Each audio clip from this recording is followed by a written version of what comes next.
ഹരേ രാമ രാമ രാമ ഹരേ ഹരേ, ഹരേ കൃഷ്ണ കൃഷ്ണ കൃഷ്ണ ഹരേ ഹരേ, ഹരേ രാമ രാമ രാമ ഹരേ ഹരേ, ഹരേ കൃഷ്ണ കൃഷ്ണ കൃഷ്ണ ഹരേ ഹരേ, ഹരേ രാമ രാമ രാമ ഹരേ ഹരേ, ഹരേ കൃഷ്ണ കൃഷ്ണ കൃഷ്ണ ഹരേ ഹരേ. സർവത്ര ഗോവിന്ദനാമ സങ്കീർത്തനം, ഗോവിന്ദ ഗോവിന്ദ. ഇന്ന് നമ്മൾ പറയുന്നത് ദശകം 81. ഈ ദശകം 81 ബാക്കിയുള്ള വിവാഹങ്ങളെ കുറിച്ചിട്ടാണ് പറയുന്നത്. കാളിന്ത്യാദി ആൾക്കാരുടെ വിവാഹം, നരകനെ വധിച്ചിട്ട് ബാക്കി എല്ലാവരെയും വിവാഹം കഴിക്കുന്ന ഭാഗങ്ങളെ കുറിച്ചിട്ടാണ് പറയുന്നത്. അതിലാദ്യം തന്നെ കാളിന്തി 3 വിവാഹം കഴിഞ്ഞു കേട്ടോ. രുക്മിണീനെ കല്യാണം കഴിച്ചു, ജാമ്പവതിയെ കല്യാണം കഴിച്ചു, സത്യഭാമയെ കല്യാണം കഴിച്ചു. ബാക്കിയുള്ള 5 ആൾക്കാരുടെയാണ് പറയണത്. അതിൽ കാളിന്തി എന്ന് പറഞ്ഞിട്ട് ഒരു കുട്ടി തപസ് ചെയ്യണുണ്ട്. ഹസ്തിനപുരിയിലുള്ള സമയത്താണ്. അർജുനനും കൃഷ്ണനും കൂടി ഇങ്ങനെ തേരിൽ ഇങ്ങനെ പോകുമ്പോൾ ഈ കാളിന്തിയുടെ അവിടെ വെച്ചിട്ട് ഒരു പെൺകുട്ടി നിന്ന് തപസ് ചെയ്യണുണ്ട്. അപ്പം അർജുനനോട് പറഞ്ഞു, പോയി ചോദിക്കാൻ പറഞ്ഞപ്പോൾ അർജുനൻ പോയി ചോദിച്ചു, എന്താ വേണ്ടത് ചോദിച്ചു. അപ്പോൾ പറഞ്ഞു, എന്തിനാ തപസ് ചെയ്യണേ കുട്ടിക്ക്, എന്താ കാര്യങ്ങളെന്നൊക്കെ ചോദിച്ചു. പറഞ്ഞു, ഞാൻ കൃഷ്ണനെ ഭർത്താവായി കിട്ടാൻ വേണ്ടി തപസ് ചെയ്യണം പറഞ്ഞു. ആ കൃഷ്ണനോട് എന്ന് പറഞ്ഞു. അങ്ങനെ ഈ കുട്ടീനെ കൂട്ടിക്കൊണ്ടുപോയി ഹസ്തിനപുരിയിൽ വെച്ച് ഗംഭീരമായിട്ട് കല്യാണം കഴിച്ചു കൊടുത്തു. അങ്ങനെ കാളിന്തിയെ അവിടെ നിന്ന് വിവാഹം കഴിച്ചു. അത് കഴിഞ്ഞിട്ട് കാളിന്തി കഴിഞ്ഞ് പിന്നെ സത്യയെ കല്യാണം കഴിച്ചത് നഗ്നജിത്തിൻ്റെ പുത്രിയായിരിക്കുന്ന സത്യേനെ കല്യാണം കഴിച്ചത് എങ്ങനെയാണെന്ന് വെച്ച് കഴിഞ്ഞാൽ, സത്യേനെ കല്യാണം കഴിക്കാൻ ഒരു വീരപരീക്ഷ വെച്ചിട്ടുണ്ടായിരുന്നു. 7 കാളകളെ ഒരേ സമയം പിടിച്ചു കെട്ടണം. അങ്ങനെയുള്ള കാളകളെ പിടിച്ചു കെട്ടിയാലാണ് കല്യാണം കഴിയാന്ന് പറഞ്ഞു. അപ്പോൾ ബുദ്ധിമുട്ടൊന്നും ഉണ്ടായില്ല. ഭഗവാൻ ഇറങ്ങി ചെന്നു. കുറേ ആൾക്കാരൊക്കെ പോയി കാളേനെ ഉട്ടുകൊണ്ട് തിരിച്ചു പോരുന്നല്ലാണ്ട് വേറൊന്നും ഉണ്ടായില്ല. അങ്ങനെ കാളകളെ പിടിച്ചു കെട്ടിയിട്ട് കല്യാണം കഴിച്ചു കൊടുത്തു.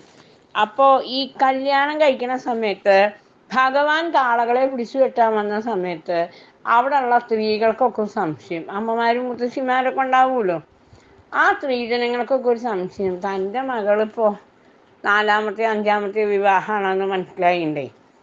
അപ്പോൾ അങ്ങനെ 5-മത്തെ വിവാഹമൊക്കെ ആണെങ്കിൽ തൻ്റെ മകൾക്ക് എന്തെങ്കിലും ബുദ്ധിമുട്ട് വരുമോ എന്ന് അമ്മമാരെ ആലോചിച്ചപ്പോഴാണ് 7 സ്വരൂപത്തിൽ നിന്നിട്ട് ആ കാളങ്ങളെ കല്യാണം പിടിച്ചു കെട്ടിയത്. അപ്പോൾ അവർ തീരുമാനിച്ചു 2 കല്യാണം കൂടി ഭഗവാനാവാം. 7 സ്വരൂപത്തിൽ നിന്നിട്ട് 7 കാളങ്ങളെ പിടിച്ചു കെട്ടിയത്. ഇത് ഭഗവാനാണെങ്കിൽ ഈ കാളെ പിടിച്ചു കെട്ടാൻ തുടങ്ങിയിട്ട് കാലത്രയെന്നുള്ള മാതിരിയാണ്. ചെറുതാകുമ്പോൾ തൊട്ട് തുടങ്ങിയതല്ലേ എന്ന് പറഞ്ഞിട്ടാണ് സത്യയെ കല്യാണം കഴിച്ചത്. പിന്നെ ഒരു കുട്ടീനെ കല്യാണം കഴിച്ചത് ആരെനിയാ?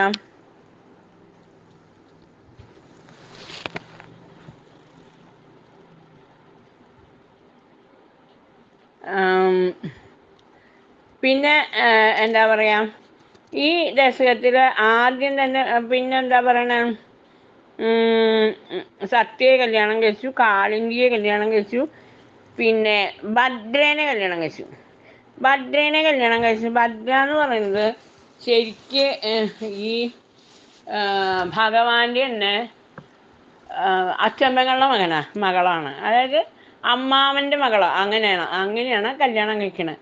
അപ്പോൾ ശരിക്കും കല്യാണം കഴിക്കാൻ കുഴപ്പമൊന്നുമില്ല, പെങ്ങളാണ്. അപ്പോൾ അമ്മാവൻ്റെ മകനാണ് ആര്, ഈ ഭദ്ര വരിക. അപ്പോൾ കല്യാണം കഴിക്കാം. പക്ഷേ ആരും ഇത് പറഞ്ഞില്ല, ഒന്നും ചെയ്തില്ല. അപ്പോൾ ഭദ്ര ഒരു കത്തയച്ചു. ആർക്ക്? കത്തയച്ചത് രുക്മിണിക്ക് കത്തയച്ചിട്ട് പറഞ്ഞു, എനിക്കിങ്ങനെ കൃഷ്ണനെ ഇഷ്ടമാണ്, കൃഷ്ണനെ കല്യാണം കഴിക്കണം, അതിന് വേണ്ട ഏർപ്പാടുണ്ടാക്കി തരണം എന്ന് പറഞ്ഞ് രുക്മിണിക്ക് കത്തയച്ചു. അങ്ങനെ രുക്മിണിക്ക് കത്തയച്ചപ്പോൾ രുക്മിണി അതൊക്കെ വേണ്ടെന്തിയാക്കി ഭദ്രയെ വിവാഹം കഴിച്ചു. അങ്ങനെ ഭദ്രനെ വിവാഹം കഴിച്ചു. അപ്പോൾ അതുപോയി. അപ്പം 3 ആളായിട്ടോ. പിന്നെ അടുത്ത ആളാണ് ലക്ഷ്മണ എന്ന് പറഞ്ഞിട്ടൊരു കുട്ടീനെ കല്യാണം കഴിച്ചു. ഈ ലക്ഷ്മണ എന്ന് പറഞ്ഞ കുട്ടീനെ കല്യാണം കഴിച്ചത് ഈ പാഞ്ചാലി സ്വയംവരന്മാരെ ലക്ഷ്യം ഭേദിച്ചിട്ടാണ് കല്യാണം കഴിച്ചത്. അന്ന് അർജുനനും പോയിണ്ടായിരുന്നു കല്യാണത്തിന് ഈ ലക്ഷ്യം ഭേദിക്കാൻ വേണ്ടിയിട്ട്. അത് നല്ല രസമായിട്ട് പറയുക എവിടെയാണെന്നറിയോ, ഭാഗവതത്തിൽ വെച്ചിട്ട് പാഞ്ചാലി എല്ലാവരെ കൊണ്ടും ഇങ്ങനെ പറയിപ്പിക്കും. നിങ്ങളൊക്കെ ഒക്കെ എങ്ങനെയാണ് കല്യാണം കഴിച്ചത്, ഭഗവാൻ കല്യാണം കഴിച്ചതെന്ന് ചോദിക്കുക. 82ാമത്തെ ദശകത്തിൽ 81, 82, 83 3ാമത്തെ അധ്യായത്തിൽ അങ്ങനെ ഗംഭീരമായിട്ട് പറയിപ്പിക്കും. ആ പറയുന്ന സമയത്ത് ലക്ഷ്മണ വിസ്തരിച്ച് പറയും. ഇങ്ങനെ ആര് വന്നിട്ടുണ്ടായിരുന്നു, അർജുനും വന്നിട്ടുണ്ടായിരുന്നു. പാഞ്ചാലി അർജുനും വന്നിട്ടുണ്ടായിരുന്നു. പക്ഷെ അർജുനൻ അമ്പ ചെയ്തപ്പോൾ ലക്ഷ്യം തൊട്ടു, പക്ഷെ മുറിഞ്ഞില്ല. അപ്പം അവർ പറഞ്ഞു അത് ശരിയാവില്ല, വേറെ ആരുണ്ടോയെന്ന് നോക്കാം നമുക്കെന്ന് പറഞ്ഞു. അപ്പോഴാണ് ഭഗവാൻ അമ്പ ചെയ്ത് ലക്ഷ്യം മുറിച്ചത്. അപ്പോൾ പറഞ്ഞു ഭഗവാൻ ഇനിയാണ് ജയിച്ചിരിക്കണേ, അപ്പോൾ ഭഗവാന് കല്യാണം കഴിച്ചു കൊടുക്കാമെന്ന് പറഞ്ഞു. അങ്ങനെ ലക്ഷ്മണ എന്ന് പറഞ്ഞ കുട്ടീനെ കല്യാണം കഴിച്ചു കൊടുത്തു. പിന്നെ വിന്ദാനുവിന്ദൻ്റെ സഹോദരിയായിട്ടുള്ള മിത്രവിന്ദ. ഈ മിത്രവിന്ദയും പറഞ്ഞ മാതിരി ഈ വാസുദേവരുടെ ഒരു പെങ്ങളുടെ കുട്ടി തന്നെയാണ്. പക്ഷേ ഈ വിന്ദാനുവിന്ദന്മാർക്ക് ഇഷ്ടമല്ല കൃഷ്ണനെ, ആങ്ങളമാർക്ക് 2 പേർക്ക് ഇഷ്ടമല്ല. അങ്ങനെ ഈ വിന്ദാനുവിന്ദന്മാരുടെ അനിയത്തിയായ മിത്രവിന്ദനെ ഭഗവാൻ പോയി കയറി അങ്ങോട്ട് കല്യാണം കഴിച്ച് യുദ്ധമൊക്കെ കുറച്ച് ചെറിയ രാക്ഷസ വിധി പ്രകാരം എന്നൊക്കെ പറഞ്ഞ മാതിരി കുറച്ച് യുദ്ധമൊക്കെ എണ്ണി വന്നു വിവാഹം കഴിക്കാൻ. അങ്ങനെ അവരേനെയും കല്യാണം കഴിച്ചു. ഇപ്പം 5 ആളായില്ലേ. അങ്ങനെ 5 പേരേനെയും വിവാഹം കഴിച്ചു സമയത്താണ് ഈ ദശകത്തിൽ. പക്ഷെ ആദ്യം തന്നെ പറയുന്നത് ആരുടെ വിവാഹം എന്നറിയോ, പാഞ്ചാലിയുടെ വിവാഹം. പാഞ്ചാലിനെ അർജുനൻ കല്യാണം കഴിച്ച കഥയാണ് ആദ്യത്തെ 2 ശ്ലോകത്തിൽ പറയണത്. അങ്ങനെ പാഞ്ചാലിനെ കല്യാണം കഴിച്ചു. ആരുടെ സഹായത്തോട് കൂടിയിട്ടെന്നറിയോ, സത്യഭാമയുടെ സഹായത്തോടു കൂടി. കാരണം സത്യഭാമേനെ കൊണ്ടുപോയിട്ടാണ് എന്ത് ഭൂമി കർണൻ അമ്പെയ്ത് അങ്ങോട്ട് ദുര്യോധനന് വേണ്ടിയിട്ട്, കർണൻ ലക്ഷ്യം മുറിക്കാൻ വേണ്ടി അമ്പെടുത്തിട്ട് ഇങ്ങോട്ട് വന്നു. അതന്നെ കർണൻ വന്ന വഴി എന്തുണ്ടായി, ഭഗവാൻ സത്യഭാമേനെ ഒന്ന് ചവിട്ടി. സത്യഭാമ ചവിട്ടിയപ്പോൾ ഭൂമി ഒന്ന് ഷെയ്ക്ക് ചെയ്തു. സത്യഭാമയുടെ കാലിൻ്റെ മുകളിലും ചവിട്ടിയപ്പോൾ ഭൂമി ഒന്ന് ഷെയ്ക്ക് ചെയ്തു. കാരണം എന്താ, സത്യഭാമ ഭൂമിയുടെ അംശാവതാരമാണ്. അതുകൊണ്ട് ഭൂമി ഷെയ്ക്ക് ചെയ്തപ്പോൾ കർണൻ്റെ ലക്ഷ്യം തെറ്റി അമ്പ് വേറെ ഇടയ്ക്ക് പോയി. അത് കാരണം കർണൻ തോറ്റു. ഇല്ലെങ്കിൽ സംശയമൊന്നുമില്ല, പാഞ്ചാലിനെ കിട്ടില്ല അർജുനനെ. അങ്ങനെ ഇവര് എന്താ പറയുക, അരക്കില്ലത്തിൽ പെട്ട് മരിച്ചു എന്ന് പറഞ്ഞിട്ട് ഏകചക്രയിൽ വെച്ച് വീണ്ടും കണ്ടുമുട്ടി. പക്ഷെ ഭഗവാനെ അറിയായിരുന്നു ഇവരാരും ചത്തിട്ടൊന്നുമില്ല, ഇവരൊക്കെ ജീവിച്ചിരിപ്പുണ്ട്, ഇവരൊക്കെ വേഷം മാറി നടക്കുകയാണ്. അങ്ങനെ പാഞ്ചാലി സ്വയംവര സമയത്താണ് ഇവരെന്നെ പിന്നെ എല്ലാവരും കൂടി കാണുക. അങ്ങനെ ആണ് പാഞ്ചാലിയെ വിവാഹം കഴിക്കുന്ന കഥയാണ് ആദ്യത്തെ 2 ഇതിൽ പറയണത്. അങ്ങനെ സത്യഭാമയോട് വന്നിട്ട് പറയും, സത്യഭാമേ എൻ്റെ കൂടെ പോരുന്നോ, ഒരു കല്യാണത്തിന് പോവുക. അപ്പോൾ സത്യഭാമ പറയും ഞാൻ വരുന്നില്ല. എന്താന്നോ, അപ്പിടുന്ന് എന്നെ ചിലപ്പോൾ തരിതാ അനിയത്തിക്കുട്ടി എന്ന് പറഞ്ഞിട്ട് കൈ തരും, അല്ലെങ്കിൽ വേറെ എന്തെങ്കിലും പ്രശ്നം ഉണ്ടാക്കും. വേണ്ടാന്നേ, ഞാൻ ഇവിടെ ഇരുന്നോളാം, ഉറപ്പന്യ. അതെൻ്റെ കല്യാണം അല്ല സത്യഭാമേ. അല്ലേ, അല്ല, ഉറപ്പന്യ. അതെ. അവിടെ എത്തിയിട്ട് കാല് മാറുമോ ഭഗവാനെ? ഇല്ല. എന്നതാരുടെ കല്യാണം എന്ന് പറയൂ. അയ്യോ അത് പറയാൻ പറ്റില്ല. അതെന്താ? അപ്പം എന്നാ ഭഗവാന്റെ കല്യാണം തന്നെ, സമ്മതിക്കില്ലേ.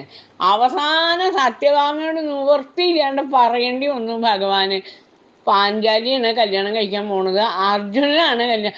അപ്പം ഓർക്കെ സത്യഭാമ വയ്ക്കുക. അപ്പം അർജുനൻ ചത്തില്ലേ? ഇല്ല. എല്ലാവരും വിചാരിച്ച ആരെങ്കിലും പെട്ട് ചത്തു എന്നാണ്. അർജുനൻ ചത്തി ഇല്ല, അതെല്ലാം മിണ്ടാണ്ടിരിക്കും എന്ന് പറയണത്. ഓ എന്നാ ശരി എന്ന് പറഞ്ഞിട്ടാണ് സത്യഭാമയും കൃഷ്ണനും കൂടിയിട്ടാണ് ഈ അർജുനൻ്റെ കല്യാണത്തിന് പോയിട്ടുള്ളത്. അങ്ങനെ ഉള്ളതാണ്. അങ്ങനെ ഇരിക്കുന്ന സമയത്ത് ഇടയ്ക്കിടയ്ക്ക് വന്നിട്ട് ചോദിക്കും ഓരോ കാര്യം. സത്യഭാമയോടാണ് കൂടുതലായിട്ട് ഓരോന്നൊക്കെ ചോദിക്കുക. രുക്മിണിയോട് വെച്ചാൽ രുക്മിണി ഒക്കെ ഇറാൻ മൂളി അങ്ങനെയാണ്. സത്യഭാമ അങ്ങനെയല്ല. ഈ എന്നിട്ട് രണ്ടെണ്ണം ചോദിച്ചാൽ അങ്ങോട്ട് നാലെണ്ണം ചോദിക്കണ്ട ടൈപ്പാ. അപ്പൊ പിന്നെ അത്ര പ്രസരിപ്പാണ് സത്യഭാമയ്ക്ക്. പിന്നെ ഭഗവാനോട് എന്ത് ചോദിക്കണേനും ഒരു മടിയൊന്നുമില്ല. കാരണം അതെങ്ങനെയാ ഈ മടിയില്ലാണ്ട് ആവണേന്ന് വെച്ചാലേ, നമ്മുടെ ഇങ്ങോട്ട് മുഴുവനായി കഴിഞ്ഞാലുണ്ടല്ലോ പിന്നെ നമുക്ക് എന്ത് പറയാനും ഒരു മടി ഉണ്ടാവില്ല. ഈ നമ്മുടെ മുഴുവനാവാതെ കണ്ടിരിക്കുമ്പോഴാണ് നമുക്ക് പറയാൻ മടി ഉണ്ടാവുക. അതുണ്ടാവും. കാരണം നമുക്ക് എന്തോ ഒരു തടസ്സം അവിടെ ഉണ്ടാവും. അതെന്താന്ന് നമുക്ക് പറയാൻ പറ്റില്ല. ആ സ്ഥാനത്ത് നമ്മുടെ മുഴുവൻ ആണെങ്കിൽ അതിനോട് എന്തും പറയാനും എന്തും കാണിക്കാനും എന്തും ചെയ്യാനും ഒന്നിനും ഒരു മടിയോ വിഷമോ യാതൊന്നും നമുക്കുണ്ടാവില്ല. അതേമാതിരി സത്യഭാമയ്ക്ക് ഭഗവാൻ എന്ന് വെച്ചാൽ സത്യഭാമളയാണ്. ഞാൻ അപ്പുറപ്പൊന്നുമില്ല. സത്യഭാമയ്ക്ക് അതിന് സംശയമേ. ബാക്കിയുള്ളവർക്ക് സംശയം ഉണ്ടോ ഇല്ല, ഇനി ഭഗവാൻ എന്ത് തോന്നിയത് സത്യഭാമയ്ക്ക് വിരോധമില്ല. അങ്ങനെയുണ്ട്. അയാൾക്ക് എന്താണ് തോന്നുക? അങ്ങനെയുള്ള ചിന്ത പോലും ഇല്ല. ഭഗവാൻ ഇനി എന്ത് തോന്നിയാലും തോന്നിയില്ലെങ്കിലും വിരോധമില്ല എന്നുള്ള മാതിരിയാണ്. അപ്പോൾ ഇതേമാതിരി തന്നെ ഒരു ദിവസം വന്നിട്ട് ചോദിച്ചു, സത്യഭാമേ ഞാൻ ടൂറ് പോകണ്ട്, പോരുന്നോ? ചോദിച്ചു. അല്ല, അന്നാളത്തെ മാതിരി കല്യാണത്തിന് പോകാന്നൊക്കെ പറഞ്ഞ മാതിരി എന്നെ പറ്റിക്കാൻ ടൂറിന് അല്ല, അങ്ങനത്തെ ടൂറല്ല. ഈ കടപ്പുറം വരെ പോയിട്ട് ഇങ്ങോട്ട് വരികയാണോ ഉദ്ദേശം? അതല്ല. പിന്നെയോ? പിന്നെ വിമാനത്തിലൊക്കെ കയറിയിട്ടുള്ള ടൂറാ, ആകാശമാർഗം. എന്നാ ഞാനും വരാം. ആദ്യം പറഞ്ഞു സത്യഭാമ പറഞ്ഞു, ഈ കടപ്പുറം വരെ പോകാനല്ലേ. ഞാനില്ല, ഞാൻ ഈ കടപ്പുറം ഓർമ്മ കണ്ടല്ലോ. ദ്വാരകയിൽ കുറെ കാലമായിട്ട് ഞാൻ ദ്വാരകയിൽ താമസിക്കുന്നത്. ഞാൻ കണ്ടിട്ടുണ്ട് ഈ കടപ്പുറമൊക്കെ. എനിക്ക് കാണുമൊന്നും വേണ്ട, അതുവരെ കൊണ്ടുവരലാണ് പതിവ് സ്ഥിരം. അത് പറഞ്ഞു അതൊന്നും വേണ്ട, എനിക്ക് പറ്റില്ല. ഞാൻ കടലിലൊക്കെ തന്നെയാണ് ഞാൻ താമസിച്ചിരുന്നത്, എനിക്ക് കടൽ കാണണ്ട. അയ്യോ അതല്ല സത്യഭാമ, എന്നാ ഞാൻ രുക്മിണി വിളിക്കാം. എന്നാ വേണ്ട, രുക്മിണി വിളിക്കാൻ പറ്റില്ല, ഞാൻ തന്നെ വരും. അപ്പോൾ പറഞ്ഞു ഇങ്ങനെയാ പോണേ, ആകാശമാർഗ്ഗമാണ് പോണേ, ഗരുഡൻ്റെ പുറത്ത് കയറിയത്. വലിയ സന്തോഷമായി. വേഗം ചാടി പുറപ്പെട്ടു. ഭഗവാനും ഗരുഡനും സത്യഭാമയും കൂടിയിട്ട് ആകാശത്തിലൂടെ ഒരു പോക്ക്. ആ പോയി നേരെ പോയത് എവിടേക്കാ? പ്രാഗ്ജ്യോതിഷപുരം എന്ന് പറഞ്ഞ സ്ഥലത്തേക്കാണ്. അതായത് ഈ നരകാസുരൻ്റെ കൊട്ടാരത്തിലേക്ക്. അങ്ങോട്ട് പോകാൻ കാരണം എന്താ വെച്ചാൽ 2 ദിവസം മുമ്പ് ഇന്ദ്രൻ വന്നിട്ടുണ്ടായിരുന്നു ഭഗവാനെ കാണാൻ. ഇടയ്ക്കിടയ്ക്ക് ആൾക്കാർ വരും. എന്താ ഇന്ദ്ര വേണ്ടേ? അതെ, അമ്മയുടെ കുണ്ടലം കാണാനില്ല. കുണ്ടലം കാണാനില്ലേ? എവിടെയാ വെച്ചേ? അല്ല, നമ്മുടെ സ്വർഗത്തിൽ മെച്ചപ്പെട്ട് സാധാരണ വെക്കണോടത്ത് വെച്ചു. അപ്പോൾ ഇപ്പോൾ ആരെങ്കിലും സംശയമുണ്ടോ? സ്വർഗത്തിൽ നിന്നൊക്കെ കുണ്ടലം കഴിച്ചുകൊണ്ട് പോയി. അതെ. എന്തെങ്കിലും സംശയം ഉണ്ടോ? ആരെങ്കിലും സംശയം ഉണ്ടോ വെച്ചാൽ നരകാസുരൻ ആ വഴി ഇങ്ങനെ നടക്കണം ഞങ്ങൾ കണ്ടു. അപ്പം അത് പോട്ടെ. അത് കഴിഞ്ഞപ്പോൾ കുറച്ച് കഴിഞ്ഞപ്പോൾ 2 ദിവസം കഴിഞ്ഞപ്പോൾ ആദ്യം വേറൊരാൾ, വരുണൻ. എൻ്റെ പെൺകൊറ്റക്കൂടെ കാണാനില്ല. പെൺകൊറ്റക്കൂടെ കാണാനില്ല. അല്ല, വല്ല മഴ പെയ്യുമ്പോൾ എടുത്തുകൊണ്ടുപോയത് തന്നെയാണ്. അങ്ങനെയല്ല, അത് കാണാനില്ല. അതാണ് ഞാൻ അവിടെ വല്ല മുക്കിലും ഉണ്ടാവുമെന്ന് തപ്പിയൊക്കെ നോക്കി, അവിടെ ഒന്നുമില്ല. അപ്പോൾ ആരെങ്കിലും സംശയം ഉണ്ടോ വരുണ എന്ന് ചോദിച്ചു. അപ്പോൾ പറഞ്ഞു അതെ, ആ നരകാസുരൻ ആ വഴി ഇങ്ങനെ വരവുണ്ടായി എന്ന് പറയണ കേട്ടു. ഞാൻ കണ്ടില്ല, കേട്ടു. അപ്പോൾ മനസ്സിലായി. കാരണം ഈ നരകാസുരന് സൂക്കടുണ്ട്. നല്ല സാധനങ്ങൾ എന്തുണ്ടായിട്ട് പറക്കിക്കൊണ്ട് പോകും, അവരവരുടെ വീട്ടിൽ കൊണ്ടുവയ്ക്കും. അങ്ങനെ നല്ല നല്ല കുറേ പെൺകുട്ടികളെയും പിടിച്ചിട്ട് നരകാസുരൻ എന്ത് ചെയ്തു, ഈ ഇവിടെ കൊണ്ടുപോയിട്ടുണ്ട്. എന്താ കാരണം എന്ന് വെച്ചാൽ നരകാസുരൻ നോക്കുമ്പോഴേ എവിടെ ചെന്നാലും ഭഗവാന്റെ കല്യാണം. ലാസ്റ്റ് കല്യാണം ഈ എന്താ പറയുക, വരഗ്രഹപ്രവേശം അങ്ങനെ ഒന്നുണ്ടല്ലോ, വധുവും വരനും കൂടി കയറി ചെല്ലും ദ്വാരകയിലേക്കാ. അപ്പോൾ നരകൻ ഒരു കത്തയച്ചു എല്ലാവർക്കും, നിങ്ങളവിടെ കല്യാണപ്രായമായ രാജകുമാരികൾ ഉണ്ടെങ്കിൽ അവരെയും അവർക്ക് കൊടുക്കാൻ ഉദ്ദേശിക്കുന്ന സ്ത്രീധന തുകയും ഒക്കെ എന്നെ ഏൽപ്പിക്കേണ്ടതാണ്. യോജിച്ച വരനെ കണ്ടുപിടിച്ച് ഞാൻ വിവാഹം നടത്തി കൊടുക്കുന്നതാണ് എന്ന് സ്വന്തം നരകൻ എന്നൊക്കെ പറഞ്ഞു. വായിച്ചപ്പോൾ ആൾക്കാർ പറഞ്ഞു ഇതൊരു നരകൻ തന്നെയാണ് എന്ന്. പക്ഷേ നരകാസുരനോട് എതിരിടാൻ ആർക്കും വയ്യ. അതുകൊണ്ട് നരകാസുരൻ ഈ ആൾക്കാരെ ഈ രാജകുമാരികളെ മുഴുവൻ പിടിച്ചു കൊണ്ടുവന്നിട്ട് ജയിലിൽ വർദ്ധിച്ചിരിക്കുക. അപ്പോഴാണ് ഈ ഭഗവാന് ഇങ്ങനെ 2 വിഷയങ്ങളും കൂടി കിട്ടിയത്. അപ്പം എന്തായാലും വേഗം നരകാസുരൻ്റെ അടുത്തേക്ക് പോയി. അങ്ങനെയാണ് ഇവർ 3 പേരും കൂടി പോണേ. അവിടെ ചെന്ന് നരകാസുരൻ്റെ അടുത്ത് നിന്ന് ഗംഭീര യുദ്ധമൊക്കെ നടത്തി. യുദ്ധത്തിൽ ഭഗവാൻ ബോധം കെട്ട് വീണു. അതിങ്ങോട്ട് കണ്ടപ്പോൾ സത്യഭാമയ്ക്ക് ഒരു കൂസലൊന്നുമില്ല. സത്യഭാമ അമ്പുമില്ലൊക്കെ എടുത്തിട്ട് അങ്ങോട്ട് ചെന്നു നരകാസുരനെ കൊല്ലാൻ. സത്യഭാമ അതൊക്കെ കൃഷ്ണാട്ടങ്ങളി കാണണം. കൃഷ്ണാട്ടങ്ങളി കാണുമ്പോഴാണ് അതിൻ്റെയൊക്കെ ഒരു ഭംഗി. അത് എന്ത് മനോഹരമായിട്ടാണ് ആവിഷ്കരിച്ചിരിക്കണമെന്നറിയോ ആ ഭാഗങ്ങൾ. ആ നരകാസുരനെ കൊല്ലണതും ബാണയുദ്ധം കൃഷ്ണാട്ടങ്ങളിലാണ് അതൊക്കെ കാണാൻ പറ്റുക. ആദ്യത്തെ രംഗം തന്നെ ഈ ഗരുഡനും സത്യഭാമയും ഭഗവാനും കൂടി ഇങ്ങനെ ഇരുന്ന് പോണതാണ്. എവിടേക്ക് ഈ പ്രാഗ്ജ്യോതിഷപുരത്തിൽ ഗരുഡൻ ഇങ്ങനെ പറന്ന് പോകുന്നതാണ്. നല്ല രസമാണത്. ആ ഭാഗം നല്ല രസമാണ്. അപ്പം അങ്ങനെ സത്യഭാമ അമ്പുമില്ലൊക്കെ എടുത്ത യുദ്ധത്തിന് ഒന്ന് ഗംഭീരമായിട്ട് അതെന്തുകൊണ്ടാണെന്ന് വെച്ച് കഴിഞ്ഞാൽ അപ്പോഴേക്കും ഭഗവാൻ ബോധമൊക്കെ കിട്ടുന്നു. എന്താ സത്യഭാമയെ കാണിക്കണേ എന്നൊക്കെ ചോദിച്ച് ഗംഭീരമായിട്ട് അമ്പുമില്ലൊക്കെ വാങ്ങിച്ച് നരകാസുരനെ കൊന്നു. എന്താ സംഭവം എന്ന് വെച്ചാൽ നരകാസുരൻ ഒരു വരം വാങ്ങിണ്ടേ, അച്ഛൻ കൊല്ലണം അമ്മയുടെ സമ്മതത്തോട് കൂടിയിട്ട്. ലോകത്ത് എവിടെങ്കിലും നടക്കണ കാര്യമാണോ അത്? അച്ഛൻ കൊല്ലുക, അമ്മയുടെ സമ്മതം കൂടിയും വേണം. അതാണ് ഇപ്പം ഉണ്ടായത്. കാരണം ഈ നരകാസുരൻ എന്ന് പറയുന്നത് ഭഗവാന് എന്താ വരാഹാവതാരമായപ്പോൾ ഭൂമിനെ എടുത്തപ്പോൾ ഉണ്ടായ കുട്ടിയാണ്. അപ്പോൾ വരം മേടിച്ചതാണ് എന്ത്, അച്ഛൻ കൊല്ലണം അമ്മയുടെ സമ്മതത്തോടു കൂടി വേണമെന്ന്. ആ ഭൂമി ദേവിയുടെ അംശാവതാരമാണ് ആര്? സത്യഭാമ. അപ്പോൾ സത്യഭാമ സമ്മതിച്ചു. സത്യഭാമ അമ്പുമില്ലൊക്കെ യുദ്ധത്തിന് പുറപ്പെട്ടല്ലേ, കൊല്ലണം എന്ന് സമ്മതിച്ചു. ഭഗവാൻ വരാഹം തന്നെയാണ് ആര്? ഭഗവാനായിട്ട് വന്നെന്ന്. അപ്പം അങ്ങനെ അച്ഛൻ കൊല്ലും ചെയ്തു. അങ്ങനെയാണ് നരകാസുരനെ കൊന്നത്. നരകാസുരനെ കൊന്നിട്ട് ഈ കുട്ടികളെ മുഴുവൻ അവിടുന്ന് മോചിപ്പിച്ചു. നരകാസുരൻ്റെ കൊട്ടാരത്തിലാണെങ്കിലേ 4 കൊമ്പനാനകൾ 64 എണ്ണം നിൽക്കണം. 1 2 എന്നല്ല, 64 എണ്ണം. ഭഗവാൻ ഇത് കണ്ടപ്പോൾ വലിയ സന്തോഷമായി. പക്ഷെ എങ്ങനെയാ ചോദിക്കുക, ഈ നരകാസുരൻ്റെ പുത്രനോടെ അയാളെ കൊന്നു. പുത്രനെ രാജാവാക്കി. നരകാസുരൻ്റെ മന്ത്രിയുടെ ഒരു നരകാസുരൻ അയാളെയും കൊന്നു. ഒക്കെ വേണ്ടെന്നൊക്കെ ചെയ്തു. ഒക്കെ കഴിഞ്ഞപ്പോൾ എങ്ങനെയാ ചോദിക്കുക, സാധനം സൈ കെട്ടിട്ട് അങ്ങോട്ട് പറഞ്ഞു തറേ ഡോ, അയാളുടെ പേര് സഹദേവെന്നാ. ഡോ സഹദേവ, അതാ ഒരു കാര്യം ചെയ്യുക, ആ കുട്ടികളെയൊക്കെ അതാത് സ്ഥലത്തേക്ക് ആക്കണം എന്നൊക്കെ പറഞ്ഞു. ഒക്കെ ശരി പറഞ്ഞു. അപ്പോൾ പറഞ്ഞു, ഈ ആനകളെ ഉണ്ടല്ലോ ഒരു ആന ഇവിടെ നിർത്തിക്കൊള്ളുക, ബാക്കി 63 എണ്ണത്തിനെ ദ്വാരകയിലേക്ക് കയറ്റി അയച്ചോളുക എന്ന് പറഞ്ഞു. അന്ന് മുതൽ ഭ്രാന്താണ്, ആനഭ്രാന്താണ് ഭഗവാന്. അങ്ങനെ ഈ 63 ആനകളെ അങ്ങോട്ട് പറഞ്ഞയച്ചു ഭഗവാൻ. അപ്പോൾ ഈ കുട്ടികൾ വന്നിട്ട് ഭഗവാനോട് പറഞ്ഞു, ഞങ്ങൾ ഞങ്ങളുടെ രാജ്യത്തേക്ക് പോവില്ല, അങ്ങ് ആ ദ്വാരകയിൽ വല്ല പണിയെടുത്തിട്ട് വല്ല കൊണ്ടടങ്കിലും ഞങ്ങൾ താമസിച്ചോളാം, ഞങ്ങൾ പോകണം, പ്രശ്നമില്ലാന്ന് പറഞ്ഞു. അപ്പം ഭഗവാൻ പറഞ്ഞു, ശരി വേണ്ട, എല്ലാവരെയും ദ്വാരകയിലേക്ക് പറഞ്ഞേക്കൂ എന്ന് പറഞ്ഞു. അവിടെ വെച്ച് ഭഗവാൻ എല്ലാവരെയും വിവാഹം കഴിച്ചു. അങ്ങനെ ഭഗവത് പത്നികളാക്കി മാറ്റി അവരെ ഉയർത്തില്ല. ഇല്ലെങ്കിൽ അത്രയും സ്ത്രീകൾ വെറുതെ ഉണ്ടാവും. കുറേ ആൾക്കാരുണ്ടേ, കുറച്ചൊന്നല്ല.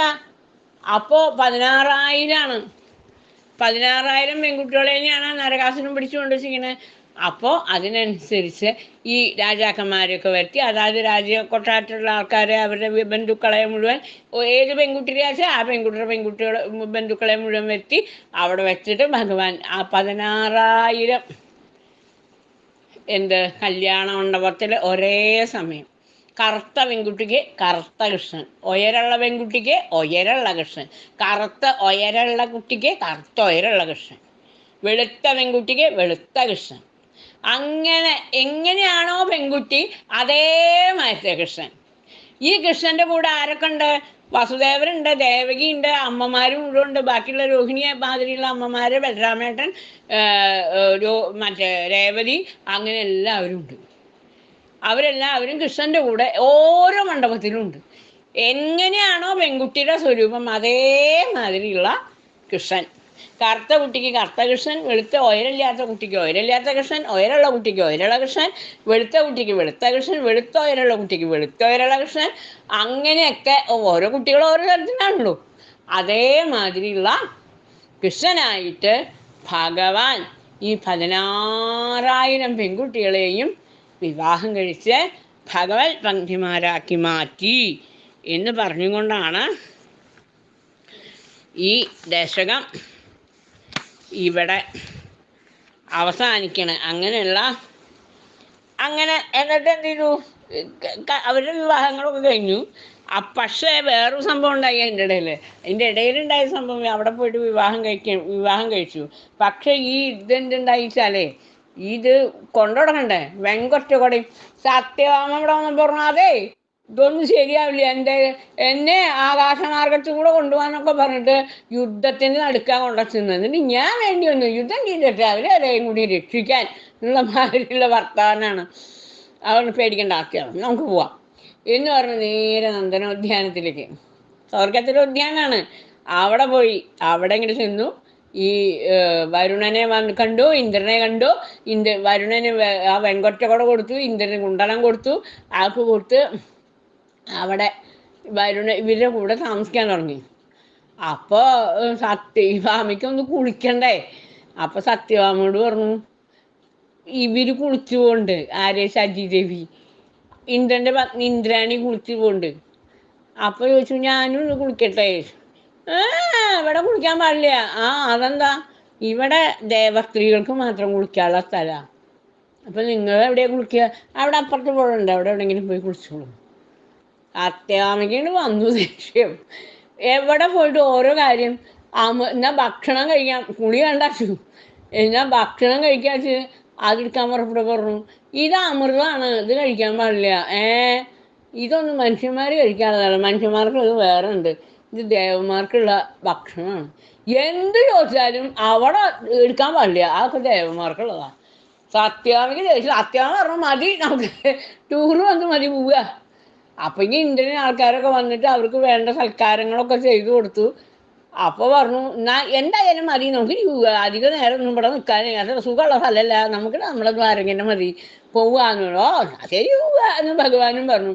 പക്ഷേ ഉദ്യാനമൊക്കെ കണ്ട് നടന്നു സത്യഭാമ. അപ്പോഴാണ് ഈ പാരിജാതം കണ്ടത്. അപ്പോൾ ചോദിച്ചത് എന്താ സാധനം എന്ന് ചോദിച്ചു. പാരിജാതമാണ്, കൊമ്പ് പൊട്ടിച്ച് പറ്റും. അതങ്ങനെയാണല്ലോ, നമുക്കും അതെ, എവിടെയെങ്കിലും പോയി കഴിഞ്ഞാൽ കൊമ്പ് ഉടക്കുക, അതങ്ങനെയാണല്ലോ. നമ്മളതെ എത്ര ദിക്കിൽ പോയിട്ട് എന്തൊക്കെ ചെടികളുടെ കൊമ്പ് ഏറ്റിക്കൊണ്ടുവരുന്നു, എന്നിട്ട് നട്ടാ പിടിക്കുമോ? ഏറ്റിക്കൊണ്ടെന്ത് മാത്രം ലാഭം? നട്ടാട്ട് പിടിക്കൂല, അതെങ്ങനെയാണ് നടണ്ടേന്ന് അറിയില്ല. അങ്ങനെയൊക്കെയായി. അവസാനം പാരിജാതം പറിച്ചു, കൊമ്പ് പൊട്ടിച്ചു, കൊണ്ടുപോയേ പറ്റൂന്ന് സത്യഭാമയ്ക്ക് പിടി വാശി. അപ്പം ഭഗവാൻ പറഞ്ഞു, എന്തിനാ സത്യഭാമേ ഈ സ്വർഗത്തിലെ പാരിജാതം ദ്വാരകയിലേക്ക് കൊണ്ടുപോണേ? അവിടെ പ്രപന്ന പാരിജാതമായ ഞാൻ ഒന്നങ്ങനെ ഇരിക്കണില്ലേ എന്ന് ചോദിച്ചു. അപ്പം സത്യഭാമ പറഞ്ഞു, അങ്ങത് കൊണ്ട് എന്തായാലും കൊണ്ടുപോയേ പറ്റൂ. അതെന്താ സത്യഭാമേ? അത് ഭഗവാൻ പ്രതീക്ഷയില്ല. രണ്ടും തമ്മിലുള്ള വ്യത്യാസം എന്താണെന്ന് നാട്ടുകാർക്ക് മനസ്സിലാവണ്ടേ? അതിന് രണ്ടെണ്ണം ഉണ്ടെങ്കിലേ മനസ്സിലാവുള്ളൂ. അതുകൊണ്ട് എന്തായാലും പാരിജാതം പൊക്കിയേ പറ്റൂ. പക്ഷേ ഈ പാരിജാതത്തിന് കൊമ്പൊടിച്ചു എന്നുള്ള വിവരം ഇന്ദ്രനറിഞ്ഞു. ഇന്ദ്രൻ യുദ്ധത്തിന് വന്നു.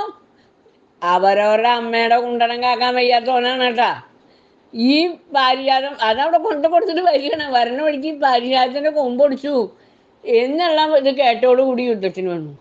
ഇപ്പം ഭഗവാൻ ഗരുഡൻ നോക്കി, എന്താ വേണ്ട ഗരുഡാന്ന് ചോദിച്ചു. ഗരുഡൻ പറഞ്ഞു, ഞാൻ നോക്കിക്കോളാത്, പേടിക്കാനൊന്നുമില്ലാന്ന്. ഗരുഡൻ ഒരു തൂവൽ അങ്ങോട്ട് ഇട്ട് കൊടുത്തു. എന്നിട്ട് പറഞ്ഞു, ഈ തൂവലിനോട് ജയിച്ചിട്ട് ഇത്താൻ വരിക, അപ്പം നമുക്ക് നോക്കാം എന്നും പറഞ്ഞിട്ട് ഇവർ 3 പേരും കൂടി നേരെ ദ്വാരകയിലേക്ക് പോരും ചെയ്തു എന്ന് പറഞ്ഞിട്ട് ബാക്കി എല്ലാ വിവാഹങ്ങളും നടത്തി എന്നൊക്കെ പറഞ്ഞുകൊണ്ടാണ് ഇതിങ്ങനെ ഇവിടെ ഈ ദശകം ഇവിടെ പട്ടേൽപ്പാട് അവസാനിപ്പിക്കുന്നത്. ഭൂയം സർവാസു കുർവൻ ദശദശതനയാൻ ബാഹിവാദാലയേശ. ആശ്ചര്യമായിരിക്കുന്ന ദാമ്പത്യ ജീവിതം ഉണ്ടായിരുന്നു. ആ ദാമ്പത്യ ജീവിതത്തിൽ മുഴുവൻ ഒരു ആൾക്ക് ഒരു ഭാര്യയ്ക്ക് 10 ആൺകുട്ടികളും ഒരു പെൺകുട്ടിയും വീതം ഭഗവാനുണ്ടായിരുന്നു എന്ന് പറഞ്ഞുകൊണ്ടാണ് ഈ ദശകം ഇവിടെ അവസാനിക്കണത്. സർവത്ര ഗോവിന്ദനാമ സങ്കീർത്തനം. ഗോവിന്ദ ഗോവിന്ദ ഹരേ രാമ രാമ രാമ ഹരേ ഹരേ, ഹരേ കൃഷ്ണ കൃഷ്ണ കൃഷ്ണ ഹരേ ഹരേ.